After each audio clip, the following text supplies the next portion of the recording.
Bueno, lo primero,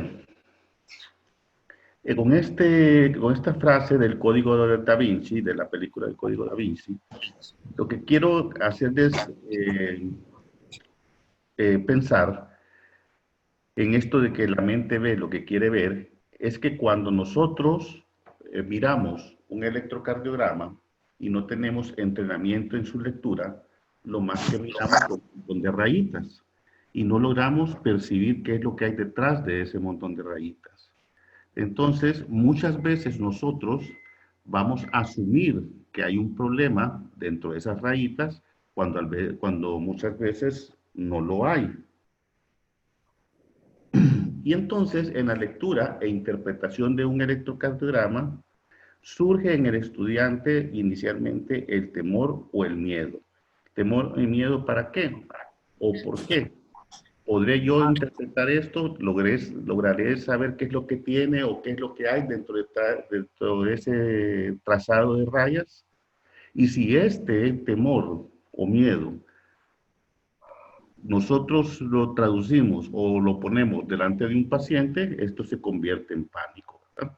¿Y por qué sucede esto? Bueno, sucede porque realmente en la enseñanza del electrocardiograma o de la lectura del electrocardiograma, casi siempre nosotros lo que tratamos de hacer es un aprendizaje memorístico, o sea, tratamos de aprender las distintas imágenes y hay que guardar en la memoria los distintos trazados, los cuales es prácticamente imposible porque son millones y millones de trazados. Entonces, no nos preocupamos por saber de dónde surgen esos trazados y qué significan. Y por eso es que muchas veces se nos hace difícil la lectura del electrocardiograma. Para leer un electrocardiograma y después interpretarlo, que son dos cosas diferentes, hay que tener o recordar nociones de la fisiología, que vamos a ver dentro de un momento, de la fisiología de la conducción cardíaca. Hay que recordar un poco de lo que se llaman vectores que aprendimos en la teoría de vectores, que se aprendió en cálculo.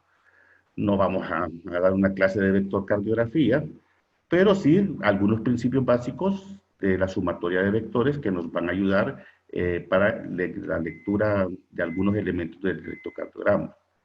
La lectura siempre tiene que preceder a la interpretación. La lectura es cuando ustedes definen si el electrocardiograma está bien tomado, si reúne todos los requisitos en cuanto a ondas y segmentos, y posteriormente la interpretación de esas ondas, de esos segmentos y de esos intervalos que vamos a ver más adelante.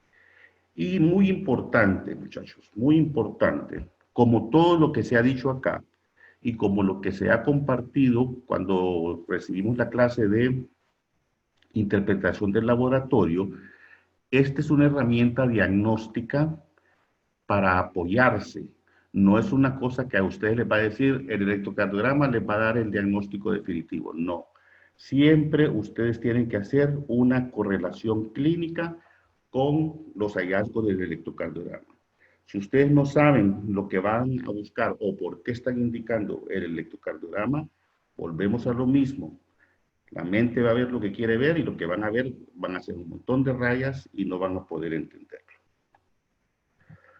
Para facilitarlo, entonces, se han descrito 6 pasos para una lectura eficaz del electrocardiograma, que son estos que están aquí. Primero, afrontar el electrocardiograma mediante una lectura sistemática, o sea que es algo planificado, no es algo al azar, ¿verdad? Ustedes tienen ya una guía para leer ese electrocardiograma que ya vamos a ver cómo se hace. Hay que saber diferenciar lo que es lo normal de lo anormal. Tenemos que saber qué es un electrocardiograma normal y cómo vamos a ver un electrocardiograma normal. Aquí hay que, esta regla o este paso se complementa con el tercero que dice interpretar al paciente y no solo su electrocardiograma, porque dentro de la normalidad de un electrocardiograma va a depender de quién es el paciente. El paciente es un niño, el paciente es un anciano, el paciente es un deportista. Entonces, muchas veces vamos a ver tal vez electrocardiogramas anormales o trazados electrocardiográficos anormales, cuando en realidad, si el paciente es un niño o el paciente es un atleta, va a caer dentro de lo normal. Entonces, siempre considerar quién es el paciente y no quién es el electrocardiograma. Hay que conocer cada una de las ondas y cada una de sus derivaciones patológicas. Ya lo vamos a ver más adelante. Después, reconocer los grandes síndromes electrocardiográficos potencialmente vitales. Y por último, saber realizar un electrocardiograma. Por razones de la clase, que es esta vez en forma virtual, este último paso yo siempre lo hago al final con mi electrocardiógrafo, que se lo llevo a la clase y le enseño a los muchachos a tomarlo. Ellos se toman el electrocardiograma entre todos ellos, pero en este caso pues no va a ser posible. Así que vamos a analizar primero este ítem, lo que es el último, lo vamos a poner de primero, y después vamos a ir desarrollando cada uno de los pasos. Bueno, aquí tienen lo que es un electrocardiograma, o electrocardiógrafo, perdón, digital, de 6 canales y 12 derivaciones. Aquí tienen todos sus componentes, aquí tienen las pinzas o electrodos de las extremidades. Aquí tienen los electrodos que van en las precordiales, el cable que se une a los electrodos. Ustedes ven aquí que ya vienen señalados donde tienen que colocarse, el conector hacia el toma corriente. Algunos de ellos traen polo tierra y el papel del electrocardiograma. Básicamente casi todos los electrocardiógrafos son iguales. Al tomar un electrocardiograma, lo importante es siempre colocar los electrodos o las pinzas del electrocardiograma adecuadamente, tanto en los brazos como en el pecho. Aquí está la forma en que se colocan los electrodos según el color en las derivaciones o en las extremidades.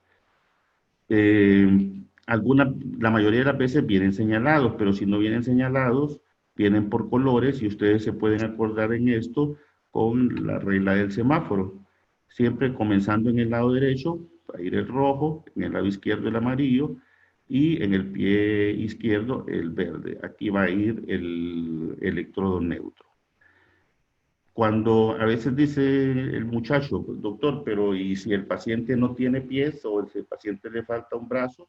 No hay problema, ustedes pueden colocar los electrodos a todo nivel de la extremidad. Lo pueden colocar arriba de la rodilla o lo pueden colocar a nivel de los hombros. Así que eso no representa ningún problema.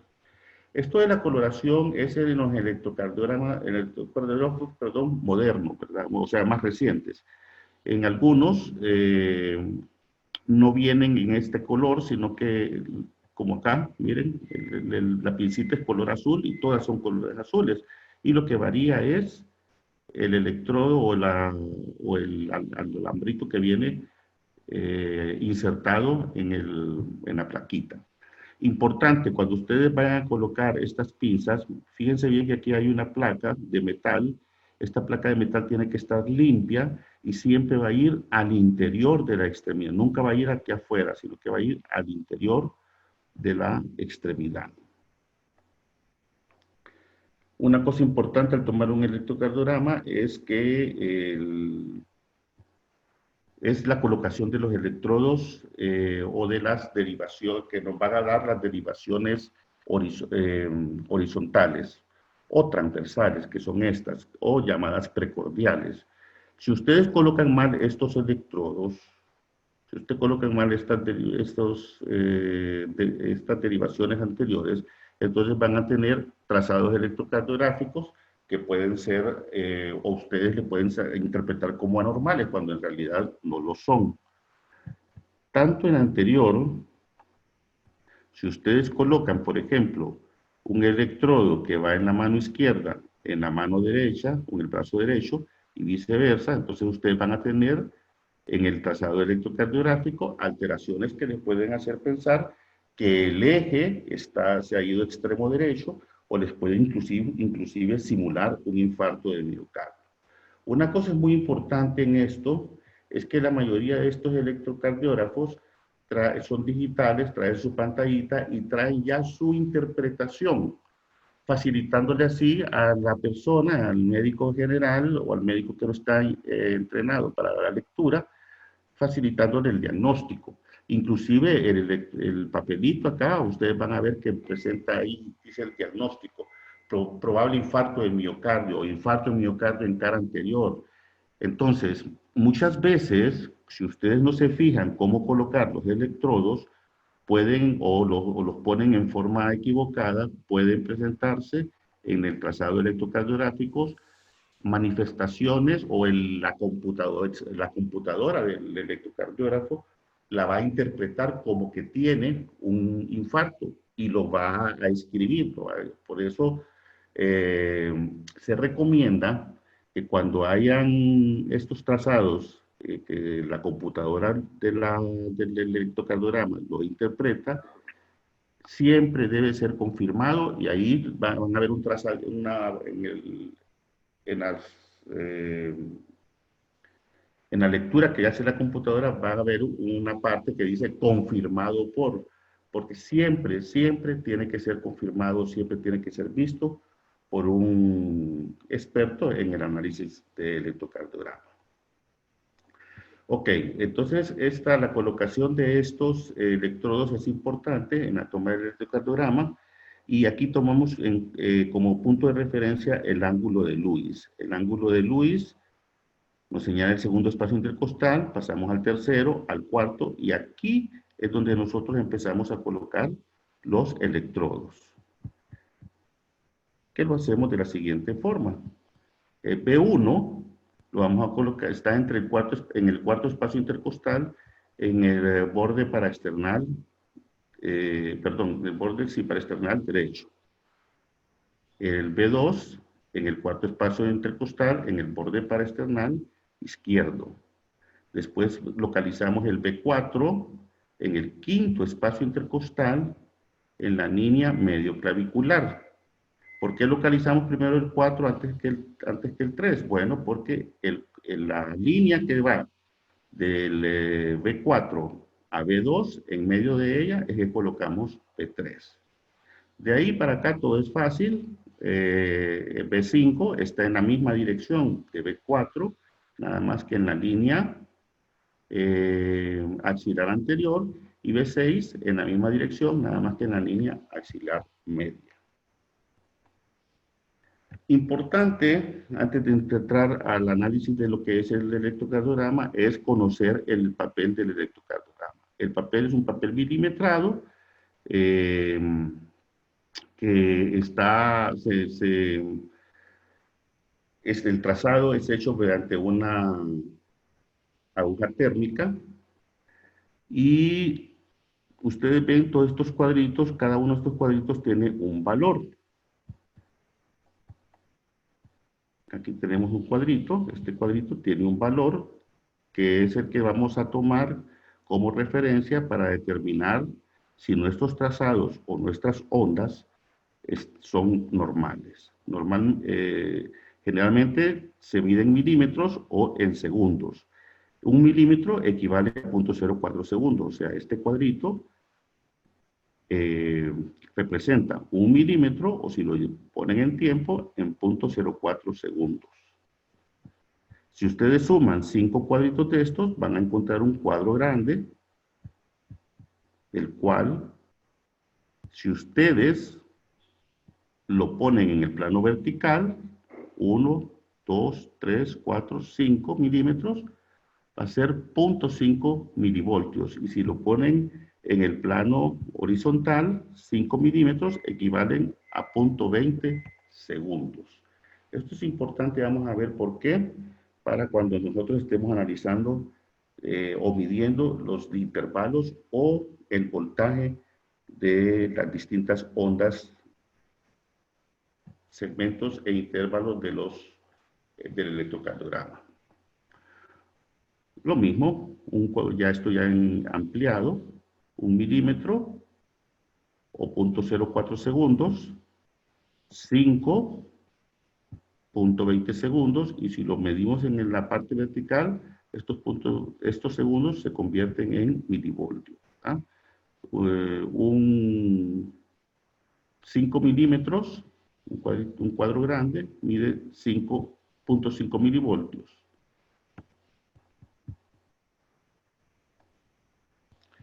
Lo otro, antes de empezar a tomar el electrocardiograma, es calibrarlo. Y la calibración, hay una parte en el electrocardiograma donde ustedes presionan y ahí les va a salir aquí, en la parte baja, aquí les va a salir los valores. Normalmente un electrocardiograma está bien equilibrado, calibrado cuando tiene una velocidad de 25 milímetros por segundo y un voltaje de 10 milímetros o 1 milivoltio, que es esto que está aquí, la altura del QRS. Esto. Si nosotros lo calibramos bien, y fíjense bien, aquí tenemos un voltaje de 5 milímetros o milivoltios. Si no lo calibramos bien, y tenemos 5, podemos interpretar como que el QRS está pequeño, ¿verdad? Y podemos confundirlo entonces con ciertos hallazgos que se ven en ciertas enfermedades como la pericarditis. Si no lo calibramos y nos pasamos de 10, entonces el QRS puede inclusive salirse del papel y ustedes pueden interpretarlo, o el mismo aparatito les puede interpretar eso como que fuese una hipertrofia ventricular. Lo otro son los artefactos que ustedes se pueden encontrar. Este tipo de artefactos es una mala colocación del electrodo, o el electrodo está sucio. Si está plano, es que el cable se desconectó. Y si miran estas rayas en esta forma tan irregulares, el paciente está temblando, ¿verdad? O son pacientes con Parkinson, por ejemplo. En resumen, un electrocardiograma bien hecho tiene que tener un voltaje de 10 milímetros o 1 milivoltio, una velocidad de 25 milímetros por segundo. Tiene que haber presencia de todas las derivaciones, ya vamos a ver qué es esto. La derivación ABR siempre va a ser negativa, ya vamos a ver qué es eso también, y no tiene que tener ni vibraciones ni artefactos. Aquí tenemos un electrocardiograma normal. Estas son las derivaciones, ya vamos a ver qué significa. Ok, miren el trazado, es un trazado limpio. Ok, un trazado limpio. Se ven perfectamente todas las ondas, los intervalos. Entonces, este es un electrocardiograma bien tomado. Ok, entrando en materia ya de lo que es la fisiología del sistema de conducción, esto ustedes ya lo conocen, ¿verdad? Ahí el sistema de conducción está constituido por un nódulo sinusal, un nodo auriculoventricular, el haz de His con sus ramas izquierda y derecha, y las fibras de Purkinje, ¿verdad? Entonces, ¿esto qué es lo que ocurre? Bueno, normalmente el impulso se genera en el nódulo sinusal y esto despolariza la aurícula, que es la activación auricular. ¿Esto cómo lo vamos a ver en el electrocardiograma? Lo vamos a ver mediante la onda P. Posteriormente, si ustedes miran aquí, fíjense bien, hay un retraso. Miren, aquí pasa, pero aquí se queda un ratito. Ese retraso es aproximadamente 0.16 segundos, y eso es cuando el impulso llega al nódulo auriculoventricular. ¿Cómo vamos a traducirlo en el electrocardiograma? Mediante el intervalo PR o mediante el segmento PR.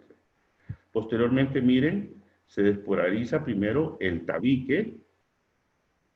El tabique, posteriormente se despolarizará el ventrículo, y por último se despolarizará la parte superior del ventrículo, y esto está traducido ¿a dónde? En el electrocardiograma, en en el complejo de ondas QRS. Y por último tenemos una repolarización ventricular, que es lo que determina la onda T. Aquí miren primero el tabique, después la parte inferior del ventrículo y por último la parte superior o las fibras de Purkinje.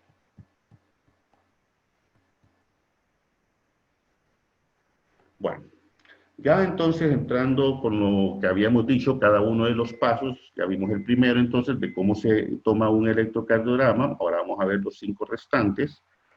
Vamos a comenzar por el primero, que dice cómo afrontar el electrocardiograma mediante una lectura sistemática. Ok, primero, ¿qué es el electrocardiograma o qué es el trazado electrocardiográfico?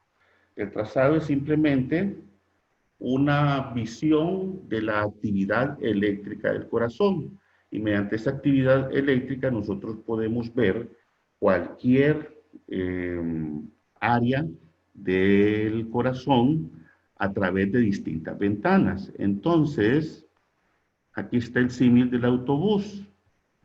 Si ponemos un autobús que tiene 12 ventanas, cada una de estas ventanas ustedes van a poder ver el interior del autobús en distintas fotografías, o sea, distintas áreas adentro del autobús en forma variada según el ángulo que ustedes tengan.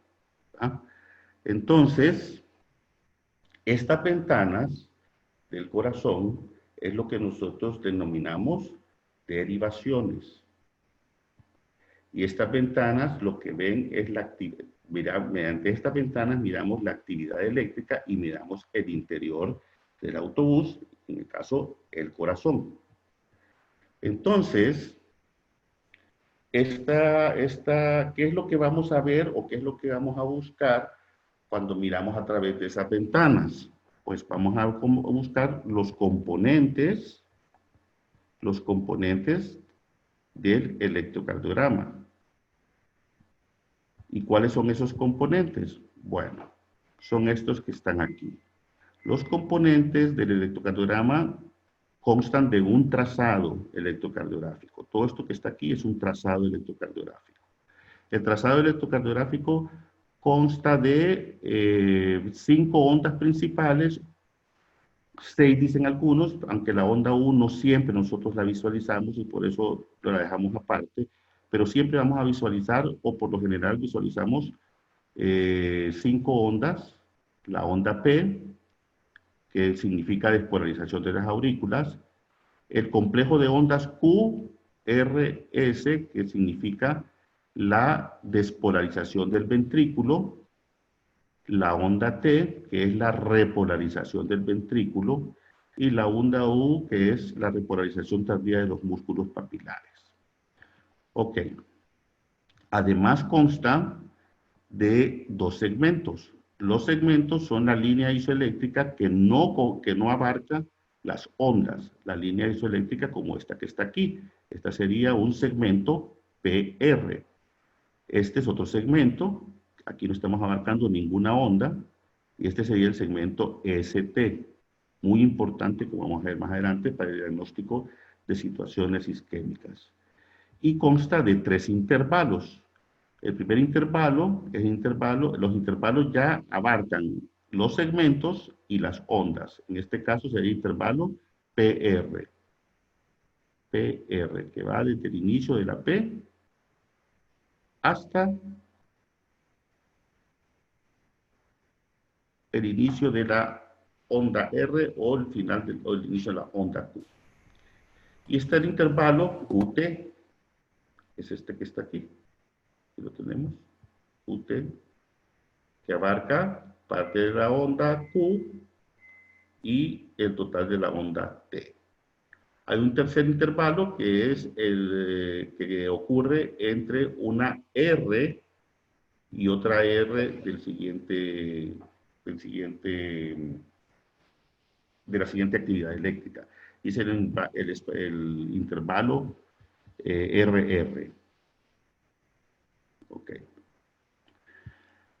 Las derivaciones, ¿qué son las derivaciones? Bueno, son lo que nosotros dijimos, las ventanitas para ver la actividad eléctrica del corazón.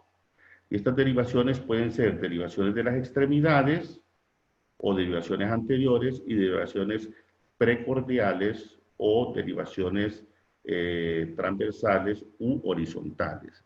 Estas son las ventanas a través del cual nosotros miramos el corazón.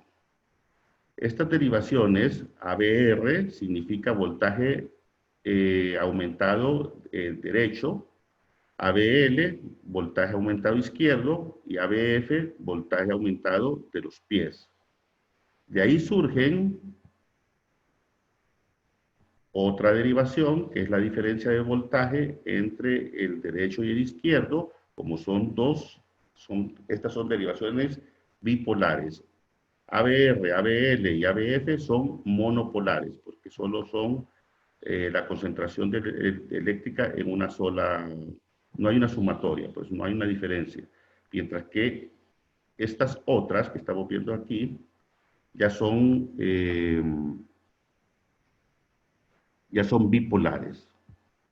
Esta que va a haber ABL forma 1. Esta que va de derecha hasta los pies forma, si va en esta dirección, va a formar 2. Y esta que va del brazo izquierdo hacia los pies, si la ponemos en esta dirección, va a formar 3. Por tanto, entonces, tenemos 6 derivaciones de las extremidades o anteriores y tenemos 6 derivaciones horizontales o precordiales. Están 1, 2, 3, ABR, ABL y ABF. Las precordiales, B1, B2, B3, B4, B5, B6, que es donde ustedes colocan los electrodos en la realización del electrocardiograma. Como ustedes miran acá, los complejos QRS van a variar desde B1 hasta B6. Por lo general, en B1 comenzamos con una R y una S, en B2 una R, una S un poquito más profunda, en B3 y en B4 por lo general ocurre la zona de transición donde la R y la S son iguales, y B5 y B6 las predomina más la R que la S. Ya vamos a ver un poquito, esto es para que ustedes más o menos se enteren, ya lo vamos a ver en forma práctica. Entonces, resumiendo, 1, 2, 3 son las ventanas o derivaciones bipolares. ABR, ABL y ABF son las derivaciones monopolares. Ambas constituyen las derivaciones de los miembros, porque ahí hay ponen los electrodos. Y estas otras derivaciones, que son 6 también, B1, B2, B3, B4, B5, B6, son las monopolares, que son las derivaciones precordiales. Ok. Una vez que ustedes, para poder, como dice, una lectura sistemática, ustedes tienen que seguir este orden. Primero tienen que ver el ritmo con el cual está latiendo su corazón, o el ritmo con el cual se está despolarizando y polarizando la actividad eléctrica del corazón, la frecuencia cardíaca, el famoso eje eléctrico, que es la dirección que toma la corriente eléctrica para despolarizar los ventrículos, el intervalo PR, que es, mide la despolarización auricular y el trayecto hasta el ventrículo, el intervalo QT, que mide la despolarización del ventrículo y su repolarización, las ondas Q, R y S, la onda T y algunas veces la onda U y el segmento ST. En este orden ustedes tienen que analizar. Tienen siempre que seguir un orden, porque primero se lee el electrocardiograma y después se interpreta. Entonces siempre van a tener que seguir este orden, ¿verdad? ritmo, frecuencia cardíaca, eje, intervalo PR, intervalo QT, amplitud de la QRS y del segmento ST. El ritmo. El ritmo puede ser regular o irregular. Algunos dicen ritmo sinusal y ritmo no sinusal. ¿Cómo sabemos que un ritmo es regular? Bueno, medimos entonces el intervalo RR, que tiene que medir igual en todo el trazado del electrocardiograma. Por lo general utilizamos la derivación D2 y medimos. Aquí tenemos un cuadrito, aquí tenemos otro, 2, 3, 4, 5. Aquí 1, 2, 3, 4, 5. 1, 2, 3, 4, 5. O sea que entre una R y otra R vamos a tener, hay regularidad en el espacio. Ahora miremos un ritmo irregular. Si ustedes miran acá, la distancia entre esta R y R es muy diferente entre esta R y esta otra. ¿Ok?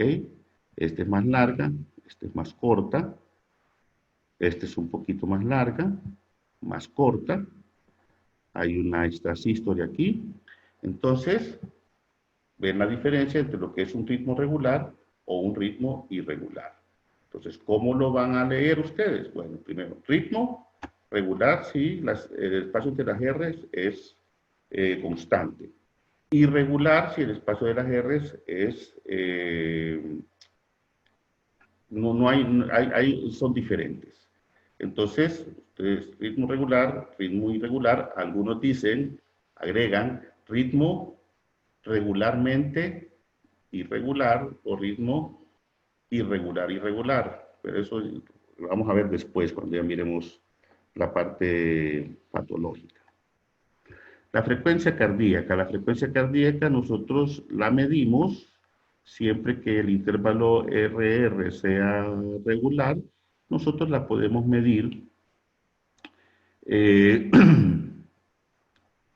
tomando en cuenta cuántos cuadros grandes existen entre una R y otra R. ¿Cómo lo hacemos? Bueno, hay varias maneras. Yo la forma más rápida o más práctica que veo es esta que está aquí. Entre una R y otra R yo cuento los cuadros grandes, 1, 2, 3, 4, 5, 6. Y divido esta constante, divido una constante de 300 entre el número de cuadros grandes. 300 entre 6, ¿cuánto les da? 50, doctor. 50. Entonces, esta sería la frecuencia cardíaca, sería 50. Ahora miremos esta otra. Aquí hay dos cuadros grandes, dos cuadros y un poquito. Pongámosle, bueno, pero pongámosle, aquí hay dos, aquí, que está coincide. Son dos cuadritos. Entonces, ¿cuánto sería aquí la frecuencia cardíaca? 150. 150, ¿verdad? Entonces es una forma rápida de calcular la frecuencia cardíaca. La otra es también es muy buena. Luego el problema de calcular la frecuencia cardíaca mediante este esquema es que ustedes es memorístico. Tienen que recordar que un cuadro es igual a 300, dos cuadros es igual a 150, tres cuadros igual a 100. Entonces, por ejemplo, aquí, un cuadro aquí sería 300. Aquí sería 150, aquí sería 100, aquí sería 75, aquí sería 60, aquí sería 50, ¿verdad? Pero ahí tienen que recordar cuánto mide cada cuadro, entonces me parece un poco impráctico. Lo mejor es dividir 300 entre el número de cuadros grandes existentes entre una R y otra. El otro aspecto es el cálculo del eje eléctrico. En el cálculo del eje eléctrico, aquí es donde nosotros aplicamos las nociones de vectores o la sumatoria de vectores que aprendimos en cálculo en la universidad. no vamos a entrar en detalles, solo vamos a aplicar una regla sencilla que dice que cuando nosotros hacemos una sumatoria de dos vectores en distintas direcciones, si sumamos este vector que va hacia la izquierda y este vector que va hacia abajo, entonces la sumatoria de estos dos va a ser un vector resultante que va a ser perpendicular a ambos, ¿verdad? La sumatoria de D1, en este caso, con la sumatoria de BF, nos va a dar un vector resultante que va a tomar esta dirección, perpendicular a D1 y perpendicular a BF. Esto es básico que lo recordemos para que podamos calcular el eje eléctrico. ¿Por qué es importante el eje eléctrico? ¿O qué es el eje eléctrico? El eje eléctrico es una fuente de corriente eléctrica, o una fuerza de corriente eléctrica, o un vector de corriente eléctrica, que toma una dirección en la despolarización del ventrículo. En este caso, la despolarización viene hacia abajo y de derecha a izquierda. La despolarización puede ocurrir desde arriba, perdón, de derecha a izquierda. La despolarización puede ocurrir desde abajo hacia arriba, de derecha a izquierda, puede ocurrir desde arriba hacia abajo, de izquierda a derecha, o puede ocurrir desde abajo hacia arriba, de izquierda a derecha. Esa despolarización, en la dirección que toma esa despolarización, puede tener una significancia patológica o normal, como vamos a ver más adelante. Ok. Importante que recordemos esto. Las derivaciones o las ventanas están ABR de derecha, ABL izquierda, ABF de los pies, 1, que es la diferencia entre este y este. Nada más que lo ponemos aquí. 2, que es cuando el vector viene de aquí hacia abajo y más o menos sale aquí. Y 3, que es cuando el vector viene de acá hacia acá. Entonces, recordar 1, ABR, perdón, 1, 2, 3, ABR, ABL y ABF. Recordar mucho esto y recordar, fíjense bien esta imagen, porque una forma rápida de calcular el eje va a ser considerar solamente la derivación 1 y la derivación de ABF. En términos generales, todo vector resultante que se encuentre entre menos 30 y 90 es normal. Los vectores que se encuentran entre 90 y 180 son derechos. Los vectores que se encuentren de menos 30 a 90, a menos 90, son izquierdos, y los que se encuentren de menos 90 a menos 180 son extremos. ¿Ok? Bueno. Entonces, veamos una manera rápida de calcular el eje. Para eso nosotros, como dijimos, solo tomamos en cuenta la derivación 1 y ABF. Si la derivación 1, la onda R, es hacia arriba, entonces decimos que es positivo. Cuando la onda R es hacia abajo, decimos que es negativo. ¿Qué significa esto? Significa que el vector, si es positivo, el vector se acerca hacia esa derivación. Y si es negativo, significa que el vector se aleja de esa derivación. Así tenemos, si nosotros tomamos de 1 y encontramos una onda R positiva, y tomamos ABF y encontramos una onda R positiva, entonces esto significa que el vector se acerca a 1 y también el vector se acerca a ABF. Tenemos un vector hacia aquí, un vector hacia acá. La resultante va a ser un vector que va de hacia abajo, de derecha a izquierda. Y este vector está en el cuadrante normal. Veamos acá.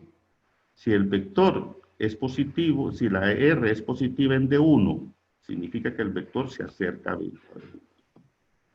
Pero es negativa en ABF, significa que el vector se aleja de ABF. Entonces vamos a tener el vector en este lado, acá, y la resultante va a ser perpendicular a estos dos vectores. Va a ser un eje izquierdo. Si en D1 es negativa, significa que se aleja. Si en ABF es positiva, significa que se acerca. Entonces el vector resultante va a estar en el cuadrante derecho. Y si es negativa en ambos, significa que el vector se va para acá, se va para acá, y la resultante va a ser en el cuadrante indeterminado. Veámoslo entonces en forma práctica. Aquí tenemos D1, la R está positiva, ABF, la R está positiva. D1, si es positivo, significa que el vector se acerca de 1. ABF significa que el vector se acerca a ABF. Este más este va a dar una perpendicular que va a estar entre más 30 y más 60.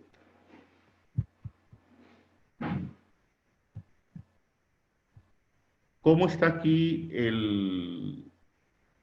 la R en 1?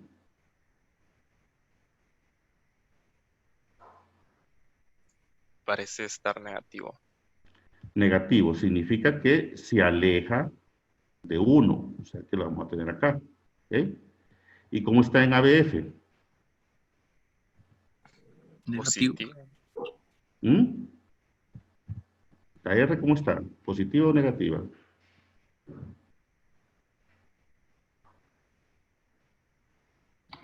Se ve negativo. Negativo, correcto. Entonces el otro vector va para acá. O sea que el eje va a entrar en el cuadrante derecho. Vamos a hacer los ejercicios. Vamos a ver. Tienen 1 y tienen ABF. Aquí está donde está negativo o está positiva.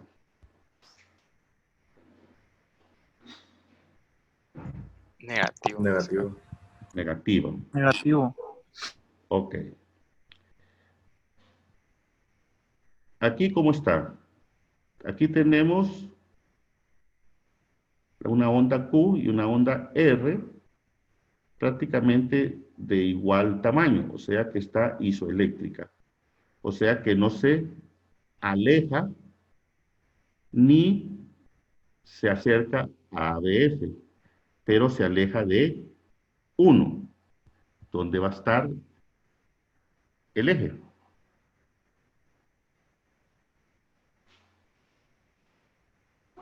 Derecho. Correcto. No se aleja ni se acerca a ABF, sino que se dirige, solo se aleja de 1. Entonces, el eje va a estar derecho y podemos decir que inclusive va a estar a 180 grados.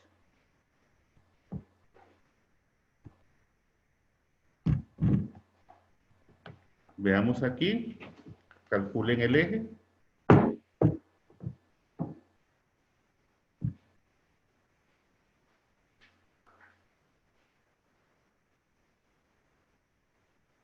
¿Un voluntario? Calculen el eje.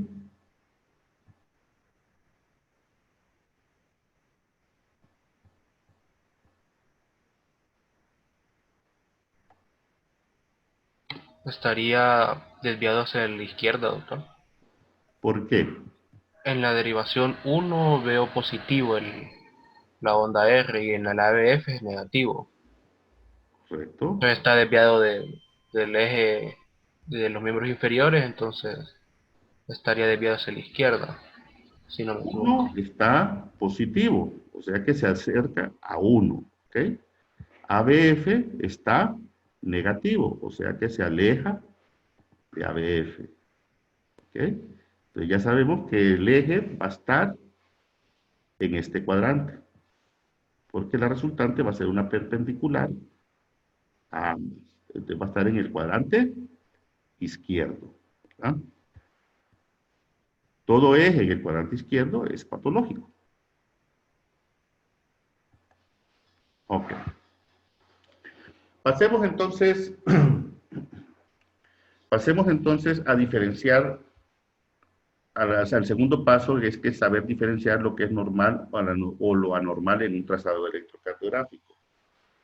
En el caso anterior de los ejes, como vimos que era un eje izquierdo, nosotros podemos determinar que este electrocardiograma no es normal. ¿Mm? Pero a veces nosotros queremos saber si es normal o es anormal a ojo de buen cubero. Y eso no es posible si ustedes no hacen la lectura sistemática de cada una de las derivaciones en cuanto a ondas, segmentos e intervalos, ¿no? Este es un electrocardiograma normal de un hombre de 35 años. Miramos que el ritmo es sinusal porque está precedido de una onda P, cada punto QRS está precedido de una onda P, y hay regularidad entre una R y la otra. Si pudiéramos medir, lo que pasa es que es muy pequeño, la onda P, como la vamos a ver acá, ya vamos a ver, es normal. La progresión de la onda R de B1 a B6 es adecuada, pequeñita en B1, va aumentando en B2, prácticamente igual a la onda S en B3, ya predominante en B4, en B5 y en B6. No hay alteración del segmento ST, no hay extrasístoles, y podemos concluir que es un electrocardiograma normal. Ahora, aquí a la izquierda tenemos otro electrocardiograma,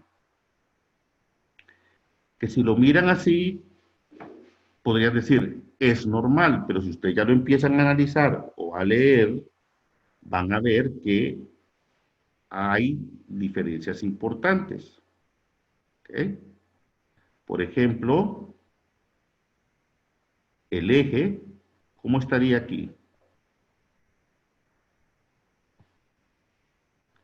Isoeléctrica en 1, o sea que no se aleja ni se acerca a 1. Y positivo en ABF,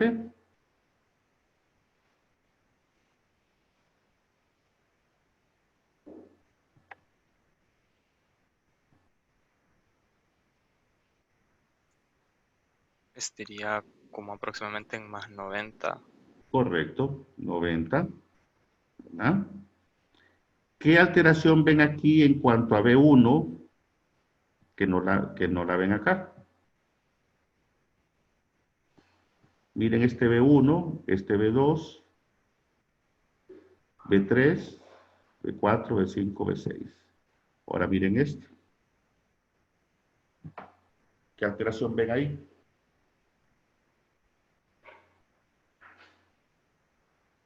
¿O son iguales?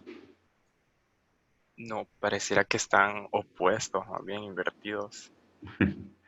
Correcto. O sea, aquí lo que tenemos es que hay una R alta en B1, cuando la R en B1 debe ser lo que nosotros llamamos embrionaria, apenita se mira.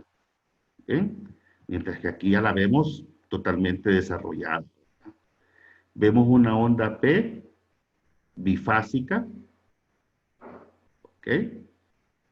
Entonces, esto más o menos a ustedes les orienta que el electrocardiograma no es normal, ¿verdad? ¿Qué es lo que puede haber ahí? Puede haber un crecimiento de ventrículo y de auricular derecha. Pero ustedes pueden ver que no es normal. Ustedes van a saber si un electrocardiograma es normal o es anormal una vez que ustedes lo hayan leído, ¿no? Hay que recordar también que, como decía el ítem, no hay o sea, la mente interpreta lo que quiere ver. Muchas veces lo que nosotros miramos no necesariamente tiene que ser patológico. O sea, nosotros siempre lo que miramos existe realmente. Si ustedes analizan estos electrocardiogramas, por ejemplo ustedes van a ver algo que ya lo vamos a ver más adelante. Miren cómo el segmento ST tiene una ligera elevación en 2, 3, ABF, en B6, en B5 y B4. ¿Ok? Cuando nosotros encontramos elevaciones del segmento ST, nosotros podemos interpretar que el electrocardiograma es anormal, porque puede ser, el segmento ST señala muchas veces infartos, isquemias, o pueden ser también, esté señalando trastornos en el pericardio. Pero esto en una persona que es atleta es totalmente normal y se llama repolarización temprana. O sea que no porque ustedes encuentren alteraciones o presencias de ondas o segmentos anormales, significa que ese electrocardiograma sea anormal. Ya les dije, hay que ver de quién es el electrocardiograma. Si este electrocardiograma es de una persona, de un atleta, lo más probable es que sea normal, aunque tenga esa repolarización temprana. En ustedes ven una onda T. Miren, la onda T normalmente es positiva, ¿verdad? Pero aquí miren una onda T negativa. Ustedes pueden interpretar esto como que fuese un problema o un electrocardiograma anormal. Pero si yo les digo que es un niño, entonces este electrocardiograma pasa a ser totalmente normal, porque esto es lo que se denomina patrón juvenil persistente. Entonces, ¿qué es lo que les quiero decir con esto?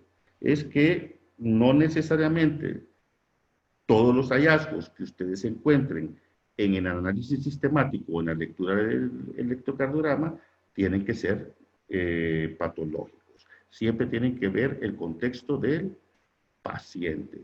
Y por eso hay que saber interpretar, vamos al paso 3, interpretar al paciente y no solo su electrocardiograma. Cuando a mí me llaman y me dicen, doctor, ¿me puede leer este electrocardiograma? ¿Me puede decir si está normal o está anormal? Entonces, lo primero que les digo, permítame quién es el paciente, deme datos de ese paciente. Como dice una neumóloga, yo no leo placas de tórax, ¿verdad? Yo leo placas de tórax de los pacientes, ¿verdad? Entonces es muy importante. Por ejemplo, aquí, fíjense en este ejemplo. Paciente de 58 años, fumador, hipertenso, diabético, que desarrolla dolor precordial opresivo agudo de evolución paulatina desde hace 6 horas, aumenta al caminar y disminuye al sentarse, y al interrogatorio lo que refiere el signo de Levy o de Bay. Ok, llega a la emergencia y ustedes le toman este electrocardiograma. Vamos a ver.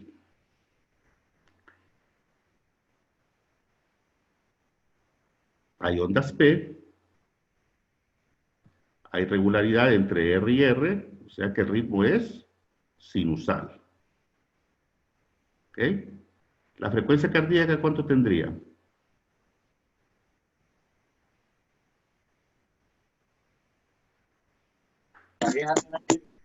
¿Cuánto?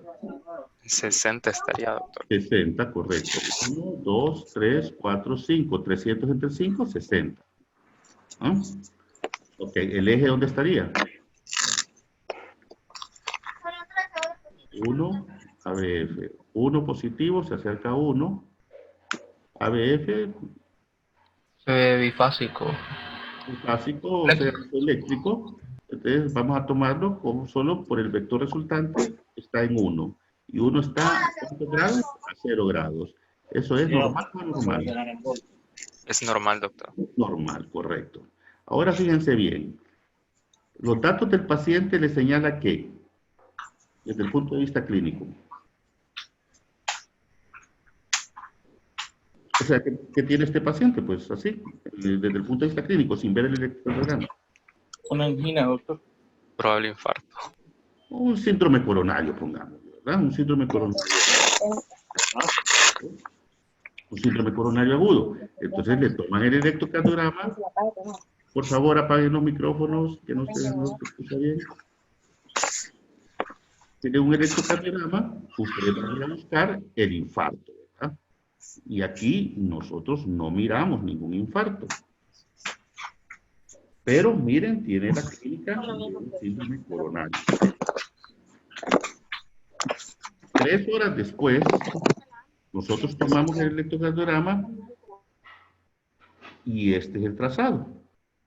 Ven aquí una elevación del segmento ST en 2, 3 y ABF, una inversión del segmento ST en B2, B3, B4, B5 y B6, ¿no? O sea que el paciente venía con un infarto. Y al principio, ustedes, en el primer electrocardiograma, le salió normal. 3 horas después, ya usted ya detecta que el infarto. Entonces, para que miren que hay que interpretar al paciente y no solo su electrocardiograma. El hecho de que este paciente tenga un electrocardiograma normal, pero viene con una clínica de infarto, no les elimina la posibilidad del mismo. ¿Y esto es por qué? Porque la sensibilidad del electrocardiograma para detectar isquemia o infarto, ojo, sensibilidad, no estoy hablando de especificidad, sino que hablando de sensibilidad, la sensibilidad es bastante baja. Solo es del 20%. ¿Y esto por qué ocurre? Porque hay un tiempo necesario para que las alteraciones en el miocardio se vean manifestadas en el electrocardiograma. Entonces, un electrocardiograma normal en las primeras horas no elimina la posibilidad de infarto, y por eso es que se recomienda en los pacientes que traen clínica, que traen la clínica de un infarto, hacer un electrocardiograma evolutivo cada 15 minutos a media hora hasta determinar si ese dolor es o no es por infarto. En este caso resultó que sí. Bueno, ya la otra, el cuarto paso, que es el penúltimo, es conocer el origen de cada onda y cada una de sus derivaciones patológicas. ¿Qué es la onda P? Despolarización auricular. Correcto. ¿Qué es el complejo de ondas QRS? El retraso de la llegada de la conducción eléctrica de un nodo al otro. Ese sería el intervalo PR. Aquí está ok. la despolarización de la aurícula, aquí es el retraso, ¿ok? Intervalo PR. Ahora, el complejo de ondas QRS significa que Despolarización ventricular. despolarización del ventrículo, ¿ok? Y la onda T. Repolarización ventricular. Repolarización La ventricular. repolarización del ventrículo, ¿ok? Alguien se va a preguntar, ¿y la repolarización de la aurícula dónde se ve? Bueno, no se ve porque ocurre exactamente en el momento en que ocurre el complejo QRS, que es la despolarización del ventrículo. Entonces, el QRS enmascara la repolarización auricular. Entonces, es importante conocer cuánto las mediciones, por eso de los cuadritos, cuánto mide el intervalo PR, cuánto mide el intervalo QT y cuánto mide el QRS. El PR mide 1, 2, 3, 4, más o menos 5, y dijimos que cada uno varía 0.04, ¿verdad? Entonces, 0.04 por 5 es 0.20. Entonces, lo normal del intervalo PR va de 0.12 a 0.20. O sea, 3 cuadritos hasta 5 cuadritos. De 3 cuadritos a 5 cuadritos. La duración del QRS es de 0.08, o sea, 2 cuadritos. El intervalo QT, aquí está malo. Aquí el intervalo QT va más o menos un promedio de 0.40. ¿Ok? La onda P. La onda P, habíamos dicho que es la despolarización de la aurícula. Su anchura es más o menos de 0.12 segundos y su altura no debe sobrepasar los 2.5 milímetros. ¿Ok? La onda P, como es la despolarización de la aurícula, la alteración más frecuente en la onda P es la morfología alterada, y esto nos puede señalar si hay o no hay alteración en el crecimiento de la aurícula. Entonces, la forma en que crece la aurícula nos puede dar una P picuda, una P mellada, una P bifásica o una P invertida. Onda P picuda, miren aquí, es la que nosotros denominamos como P pulmonar. ¿En qué casos van a ver esta P pulmonar? Por ejemplo, en los pacientes con cor pulmonal. La aurícula izquierda está crecida y da una P pulmonar. La P mellada, ¿dónde la van a ver? Aquí es crecimiento de la aurícula derecha. La aurícula derecha crece en este sentido, en forma de pico. La aurícula izquierda, por lo general, crece en forma mellada. M de mitral, una P mitral. Fíjense bien aquí, P mellada, una P mellada, ¿verdad? Por P mitral.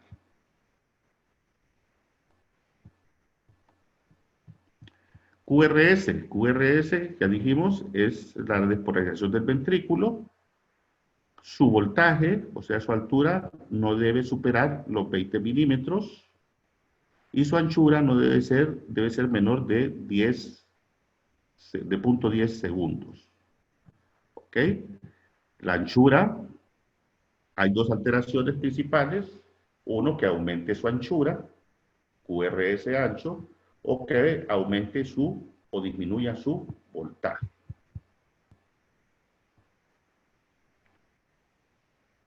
El voltaje de la onda del QRS, o principalmente de la onda R, es primordial para hacer el diagnóstico de hipertrofia ventricular izquierda. Como la clase está dividida en dos, ahorita solo le estoy dando particularidades. Esta parte del análisis de las ondas y sus alteraciones va a ser en la segunda clase, donde ya vamos a ver, ahí sí ya vamos a ver prácticamente todo lo que significa la semiología, y vamos a ver cómo se detectar una hipertrofia ventricular, una hipertrofia auricular, cómo detectar arritmias. Entonces aquí solo es un adelanto. Tomamos la R, muy importante, porque ustedes saben que la R va progresando en forma paulatina de B1 hasta B6. Aquí tenemos una R embrionaria, una R mayor, aquí otra. Va creciendo la R y va disminuyendo la S. Miren, la S aquí es bien grande, aquí más, pero aquí ya va disminuyendo hasta hacerse imperceptible en 6. Esto es importante porque en la R nosotros podemos calcular si existe o no hipertrofia ventricular izquierda.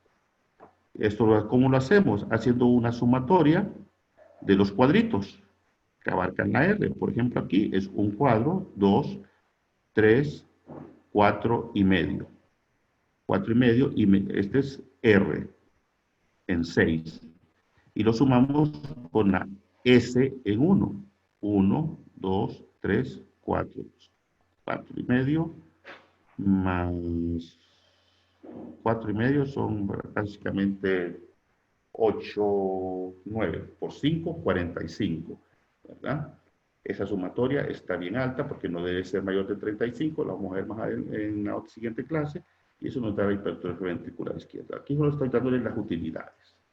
La onda T, repolarización del ventrículo, puede haber una onda T alta o onda T picuda, una onda T plana o una onda T invertida. De cualquier forma, estas ondas T pueden significar patología sí o no. Aquí tenemos una onda T invertida en 2, en 3, en ABF, en B4, en B5 y en B6. Aquí tenemos una onda T hiperaguda, o sea, altísima. ¿Ven? Entonces, para que se vayan familiarizando, cuando ya miremos las patologías que dependen de las ondas, ya vamos a ver las causas de estas alteraciones. El intervalo PR, que es este aquí, es muy importante medirlo, ¿verdad? Normalmente dijimos que mide de punto 12 a punto 20. Cuando se prolonga este intervalo PR, por ejemplo aquí, si ustedes cuentan, hay 1, 2, 3, 4, 5, 6, 7 cuadritos, ¿verdad?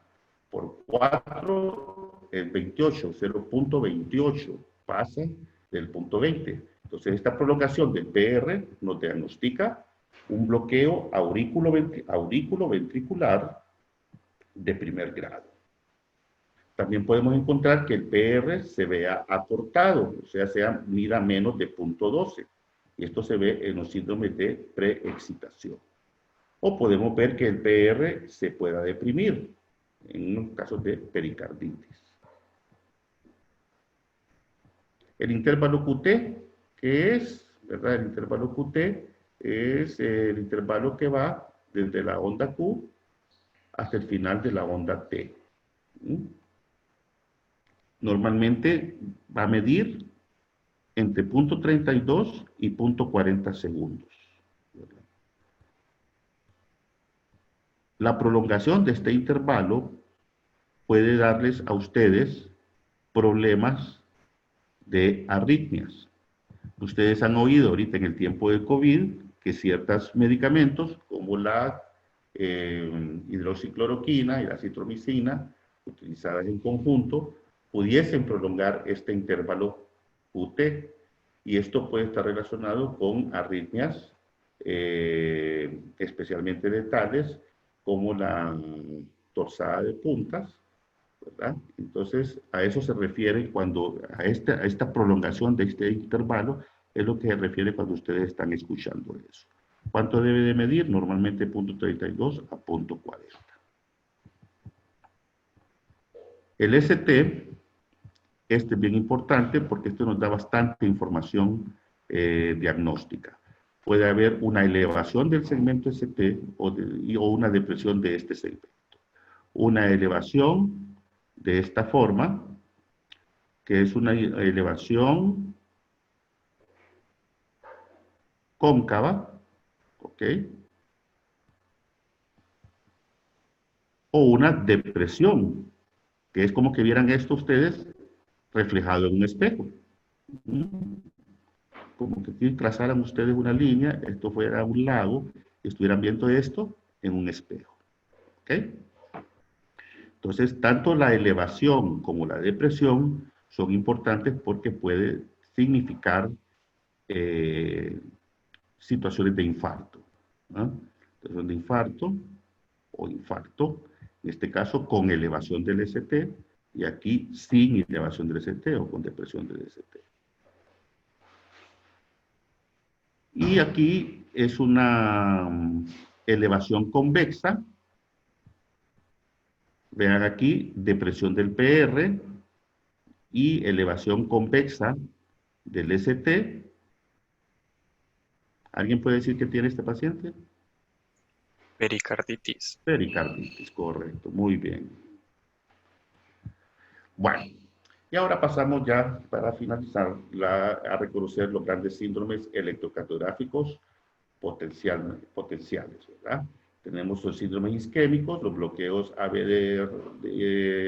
auriculoventricular y de rama, las hipertrofias auriculares y del ventrículo, las taquiarritmias y las bradiarritmias.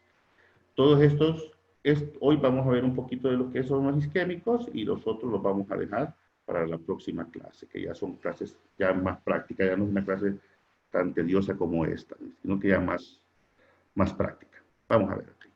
Ok, veamos en los síndromes isquémicos qué es lo que nosotros vamos a ver. Ok, en el síndrome isquémico nosotros en lo que nos vamos a concentrar en el trazado electrocardiográfico es en el segmento ST, en la onda Q y la onda T. Onda Q, segmento ST, onda T. Eso es lo que vamos a ver o a buscar siempre cuando nosotros estamos sospechando una lesión isquémica o necrótica del miocardio.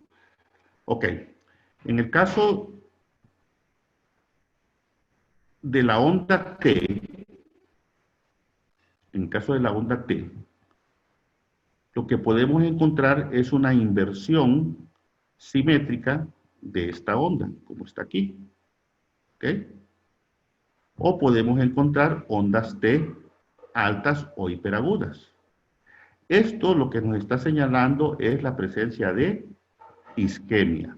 ¿Ok? Onda T va a ser isquemia. Segmento ST. ¿Ok? Su depresión o su elevación nos dice que hay una lesión transmural o de todo el miocardio. Entonces, aquí es infarto, aquí es isquemia, aquí es infarto.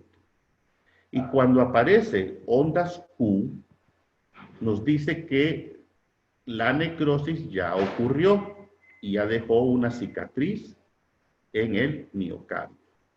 Resumiendo, las alteraciones en la onda T señalan isquemia, que sean ondas T hiperagudas o que sean deprimidas en forma simétrica. Las lesiones en el segmento ST nos hablan de, o las alteraciones en ST nos hablan de lesiones agudas o de infarto. Y la presencia de ondas Q nos habla ya de necrosis y de cicatrización. Esto indica que el proceso ya se estableció y cuando las encontramos en un electrocardiograma indican infartos antiguos.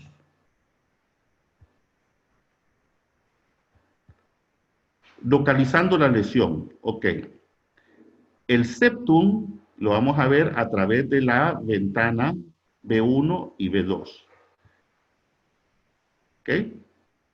La pared anterior la vamos a ver en la derivación B4 y B3 y B4. Y la pared lateral la vamos a ver en B5, en B6, en 1 y ABL. Y la pared inferior la vamos a ver en 2, 3 y ABF. Vámonos a la práctica. ¿Ok?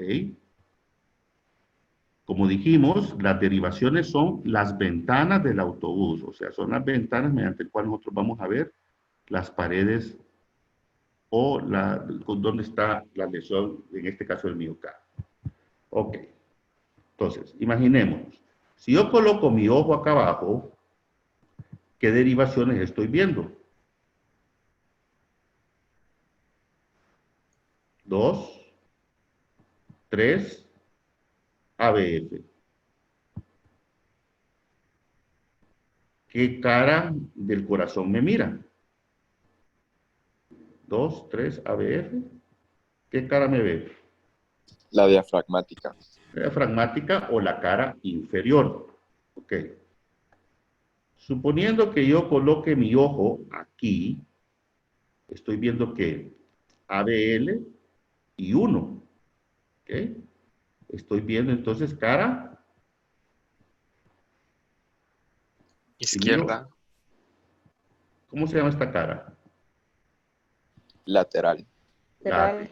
Correcto. Entonces, si veo a través de ABL y 1, estoy viendo la cara lateral. Ahora, ¿qué sucede si yo coloco mi ojo directamente enfrente de estas derivaciones? Voy a ver P1, B2, B3, B4, B5 y B6. Entonces, B1 y B2 es septum, B3 y B4 es cara anterior, y B5 y B6 es cara lateral inferior. ¿Ok? 1 y ABL, cara lateral alta. B5 y B6, cara lateral inferior. 2, 3 y ABF, cara diafragmática. B1, B2, septum. B4 y B5, cara anterior. Ok. Ahora empecemos ya con los ejercicios. ¿Dónde está? En primer lugar, ¿es infarto o isquemia?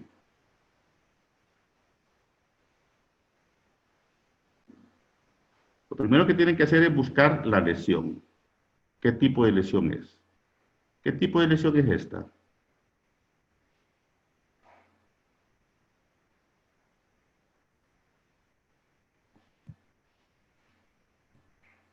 Infarto. O sea, lo que ven ustedes, miren, este es un segmento ST normal. Miren aquí cómo el segmento ST se fue para arriba. ¿Ok?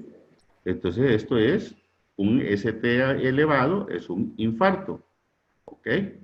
Ahora localicemos el infarto. ¿Dónde está el infarto? Buscamos 1, no encontramos. Hay cierta depresión en 2, cierta inversión en 3 y en ABF. ¿Ok?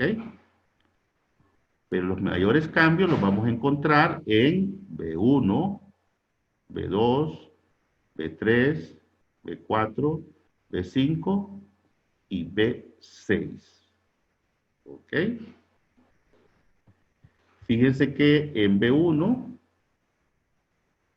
ya hay presencia de una onda Q. O sea, vamos a tener un infarto agudo ya establecido con necrosis y cicatrización en el septum. Y el infarto es de la cara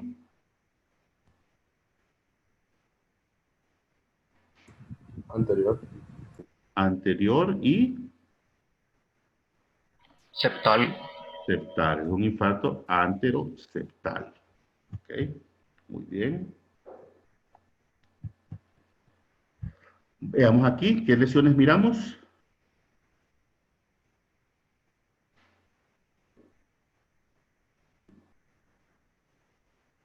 Elevación del segmento ST. Vemos elevación del segmento ST. Correcto. ¿Qué otra lesión miramos?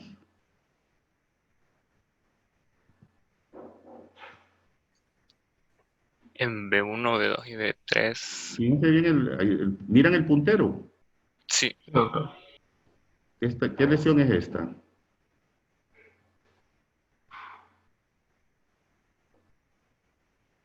¿Qué lesión es esta?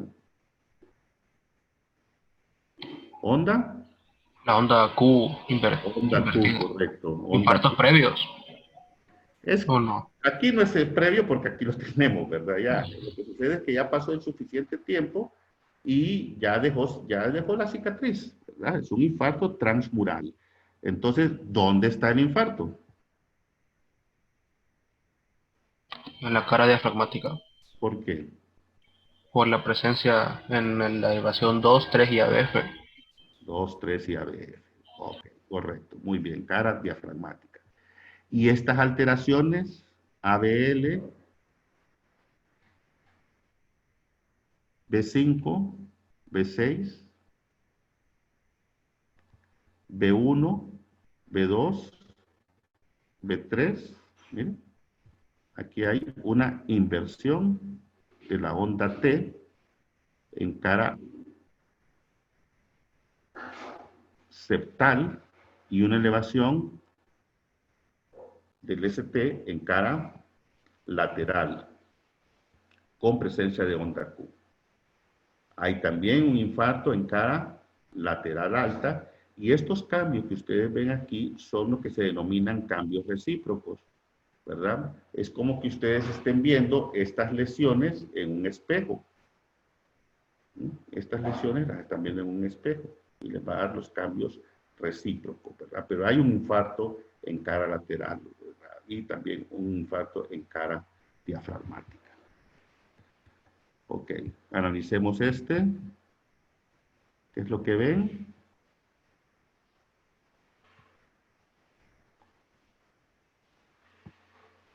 ST aumentado, 1 y ABL, IQ.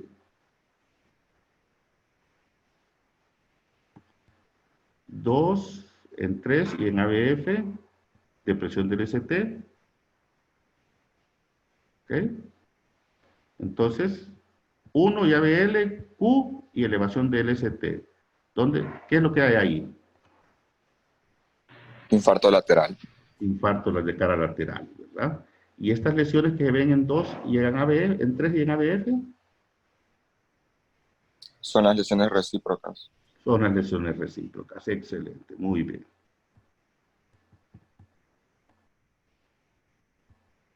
Veamos aquí. La lesión es elevación del ST con onda Q. ¿Y dónde están esas lesiones? En 2, 3 y ABF. Infarto en la cara Inferior. diafragmática. Y estas lesiones en ABL, creo que es el mismo. Lesiones en ABL son cambios recíprocos, junto con estas, pero también hay una elevación del B3, B5 y B6, que indica compromiso de la cara lateral. Aquí, ¿qué miramos? ¿Qué tipo de lesión miramos aquí?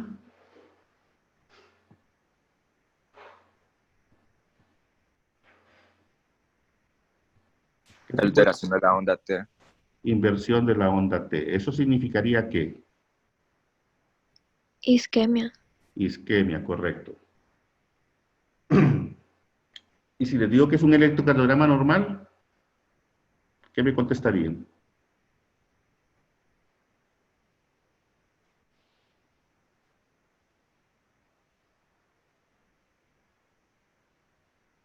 ¿O qué explicación me darían? Que es un niño. Correcto, excelente, muy bien. ¿Verdad? Es un niño, ¿verdad? Es un niño y lo que tiene aquí es una onda T invertida, pero es normal en los niños porque esto se llama patrón juvenil, o sea, persistencia de un patrón juvenil.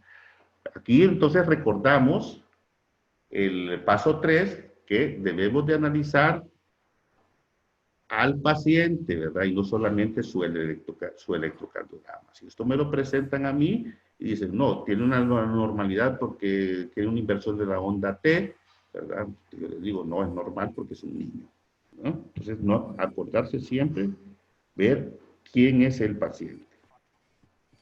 Y en este caso, vemos una inversión de la onda T en B1, en B2, en B3. Vemos Q y una R mellada.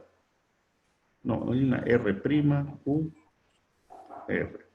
Entonces, estos son patrones que ustedes pueden considerarlos como anormales, pero en realidad pueden ser normales si estos se presentan en un niño e inclusive en pacientes atléticos. Bueno, con esto damos por terminado la presentación de hoy. Esto solo es la parte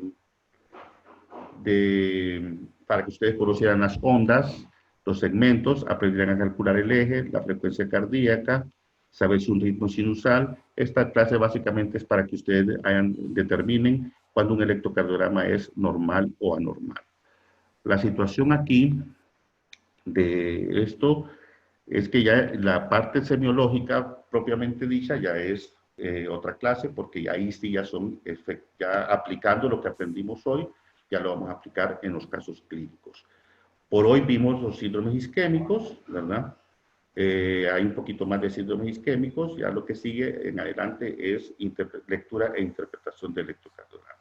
Hay que recordar una cosa muy importante acá.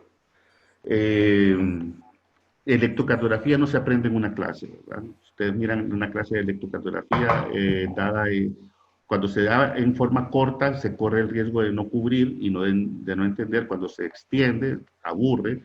Y entonces, aquí lo que nosotros sugerimos siempre es que las clases de electrocardiografía, inclusive a nivel de ustedes, se haga en un lapso de 2 o 3 clases, ¿verdad? porque es demasiado contenido solo para lo básico. Lo otro, electrocardiografía solo se aprende leyendo electros, ¿verdad? Entre más electros ustedes lean, más van a aprender.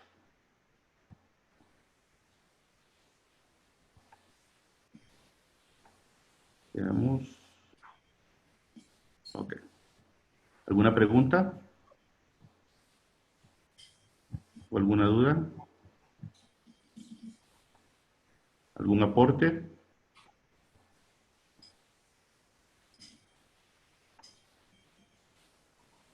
Chicos, ha sido una clase extensa, pero el doctor Vanegas ha tenido la paciencia de ir explicando muy detalladamente. Creo que espero que todo el mundo la haya aprovechado. Buenos días, doctor. Quisiera opinar. Adelante. Sí, muchas gracias por la clase, doctor Vanegas. Sinceramente, para los que no nos dedicamos a diario a esto, ha sido un buen recordatorio, definitivamente. Igual como con los estudiantes, esto es algo introductorio, algo básico, ¿verdad? Siempre les sugiero yo que para que comprendan lo que representa el electrocardiograma, el trazado eléctrico de la función del cardíaco. En los textos a veces aparecen como una gráfica donde se traslapa el trazado electrocardiográfico, los cambios de presiones que se llevan a cabo dentro de las recámaras del corazón y a qué corresponde cada uno de los ruidos cardíacos, ¿verdad? Entonces, para que vayan asociando que el fenómeno hidráulico que se lleva en el corazón corresponde también a un fenómeno acústico. Lo vamos a escuchar con los ruidos cardíacos y está representado en el electrocardiograma. Entonces, esas gráficas pues están, me acuerdo que las aprendí yo en Gayton, pero igual veo que la gente las tiene. Entonces, siempre traten de los estudiantes de ver que lo que vemos, lo que percibimos clínicamente, tiene un trasfondo fisiológico o fisiopatológico, si el paciente está enfermo, y va a tener una representación en el electrocardiograma. Entonces, de esa manera van a poder hacer lo que usted sugirió, ¿verdad? Entender el electrocardiograma y no tratar de memorizar una serie de patrones. Sí, normalmente nosotros con el doctor Garay damos esta clase, o sea, esta capacitación la damos en 2 días, o a veces la damos en un solo día, la parte teórica y la parte práctica, la dividimos, la parte de electrocardiografía básica, o sea, el ritmo, la frecuencia cardíaca, calcular el eje, y los otros, que es la onda P, que es el complejo QRS, que es la onda T, cuánto miden y todo eso. La parte de lectura, ¿verdad?, se da en forma parte, y la parte práctica, que ya es tomar el electrocardiograma, leerlo y aprender a interpretarlo, se da en otra sesión. Se hace eso porque el aprendizaje de la electrocardiografía o de la semiología electrocardiográfica es básicamente práctico. Como les digo, la siguiente clase, que es ya la parte ya específica de semiología, ya no es tanta teoría, sino que es más que todo práctica, son casos clínicos, ¿verdad? Entonces, tal vez ahorita se hace un poco tedioso porque es virtual, y esta clase por lo general yo siempre le he dado, pero en forma práctica, hablando con los muchachos, tomando el electrocardiograma. O sea, yo llevo mi electrocardiógrafo, ellos están tomándole, ahí mismo les voy explicando todo esto de las ondas P, las ondas entonces es más fácil pues que verlas aquí señaladas en una clase, porque las clases por lo general el muchacho puede ser que ahorita lleve cierta idea de lo que es la lectura del electrocardiograma, pero posteriormente se les olvida porque no están leyendo el electrocardiograma. Entonces, por lo general, esta clase yo la hago siempre práctica, ¿verdad? Por eso esta vez un poquito tediosa. En la siguiente ya solo son leer electrocardiogramas, ¿verdad? Entonces ya es la aplicación de lo que hoy se aprendió en, en forma práctica. Es similar a lo de la interpretación de los exámenes de laboratorio, ¿verdad? Ustedes vieron que exámenes de laboratorio son un montón y no logramos llegar ni siquiera al examen de orina, pero es porque son clases que se deben de subdividir, ¿verdad? Yo no sé, Giovanni, si vamos a tener tiempo para la otra semana, ya para la clase práctica de electrocardiografía, o sea, la interpretación y la lectura de varios electros. La otra semana está planificada ya. Ah, bueno. Entonces, la vamos a dejar para la siguiente semana. Ok. Va a necesitar hablar con los docentes después de la clase. Entonces, Ok. ya cuando salgan los alumnos, entonces nos vamos a quedar platicando un momento. Perfecto. Bueno, muchachos, ha sido un gusto, ha sido un honor estar con ustedes. No se preocupen si no entendieron nada. Esto es, siempre la primera clase es un poquito complicada, es un poquito larga, es un poquito tediosa, ¿verdad? Máxime cuando no estamos realizando las cosas, pero en la siguiente ya va a ser un poquito más animada. Cuando ustedes ya se pongan a ver los ejemplos, ya va a ser un poco más práctico. Bueno, buenos días muchachos, cuídense, se les aprecia mucho y hasta la próxima, que creo que es el próximo miércoles. Gracias, doctor. Muchas gracias, doctor. Gracias, doctor. Muchas Gracias, gracias.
Que ya solo estamos docentes.